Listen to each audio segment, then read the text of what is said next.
প্রশাসনের কাছে আহ্বান জানাবো, আপনারা দয়া করে আপনারা বিগত 3টা নির্বাচন থেকে আপনারা যে শিক্ষা পেয়েছেন এই শিক্ষার প্রয়োগটা এই নির্বাচনে আপনারা করবেন।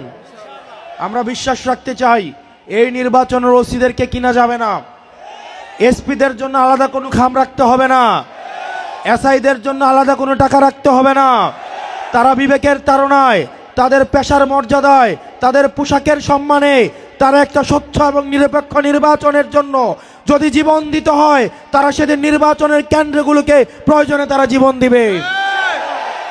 যেসব চাঁদাবাজ, টেন্ডারবাজ, দখলবাজ, গুমতি নেতুর মালিক, মাটি কাটে যারা বর্ডারের মধ্যে মাদকের সাম্রাজ্য তৈরি করেছে, আওয়ামী লীগের যে সন্ত্রাসীদেরকে যারা বর্ডার দিয়ে পাস করে দিয়েছে, তারা যদি ভোট কেন্দ্র দখল করতে আসে আমার শিবিরের এবং ছাত্র শক্তির ভাইয়েরা আপনাদেরকে প্রতিরোধ করে তুলতে হবে। আমার মা বোনেরা আপনারা যারা আছেন, ভোটের দিন 7:30টার দিকে আপনারা কেন্দ্রে চলে যাবেন। সেদিন কেন্দ্র থেকে ভোট দিয়ে এসে তারপরে বাড়িতে এসে নাস্তা করবেন।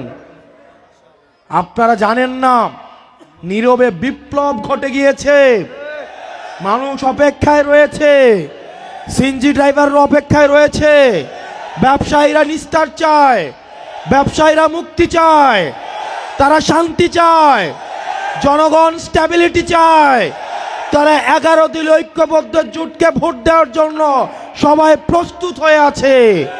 আমার মা বোনেরা রোজা রেখে আমাদেরকে ভোট দিবে ইনশাআল্লাহ। সুতরাং ভয় পাওয়ার দরকার নাই, পিছু হটার দরকার নাই। ইনশাআল্লাহ আমরা বিজয় নিয়েই 12 তারিখ এই 11 দলীয় ঐক্যবদ্ধ বাংলাদেশ জোট আমরা সংসদে যাব।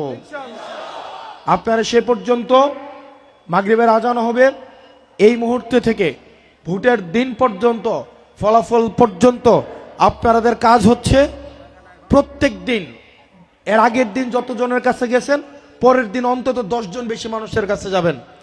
আগের দিন যত ঘন্টা কাজ করছেন পরের দিন অন্তত 1 ঘন্টা বেশি কাজ করবেন। পারবেন না আপনারা? পারবেন না আপনারা? আপনাদের ঘুম বাদ দিতে হবে, আরাম বাদ দিতে হবে, প্রত্যেকটা বাড়ি বাড়ি মানুষের প্রয়োজনে পায়ে ধরতে হবে। আমরা বিশ্বাস করি চাঁদাবাজি করার থেকে ভোট ভিক্ষা চাওয়া বেশি সম্মানের। প্রয়োজনে মানুষের কাছে আমরা ভোট ভিক্ষা চাবো। মাগো, আমাদের এই গুন্ডা বাহিনী নাই, আমাদের সন্ত্রাস বাহিনী নাই, আমাদের বর্ডার বয়রা আমাদের সাথে নাই। আমরা বাংলাদেশ স্পষ্টতই 2 ভাগে বিভক্ত।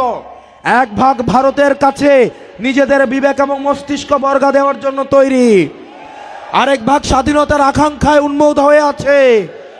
এক ভাগ চাঁদাবাজিতে ব্যস্ত, এক ভাগ জাতিকে মুক্তি দিতে চায়, এক ভাগ বাংলাদেশের স্বৈরতন্ত্র মুক্ত করতে চায়, আরেকজন স্বৈরতান্ত্রিক হয়ে উঠতে চায়। এখন সিদ্ধান্ত আপনাদের কাছে। প্রার্থীর কাছে কিন্তু ভোট নাই, ভোট হচ্ছে কিন্তু ভোটারের কাছে, জনগণের কাছে। প্রার্থীর সাথে 5 জনের বেশি থাকার দরকার নাই।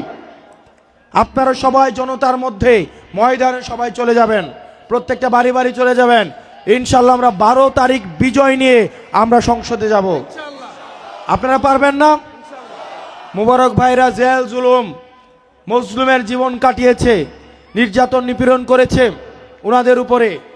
যখন অনেক নেতা কম্প্রোমাইজের মধ্য দিয়ে নিজের ব্যবসা টিকিয়ে রেখেছে, তখন এই মুবারক ভাইয়েরা হাসিনার চোখে, ফেসিবাদের চোখে চোখ রেখে কথা বলেছে।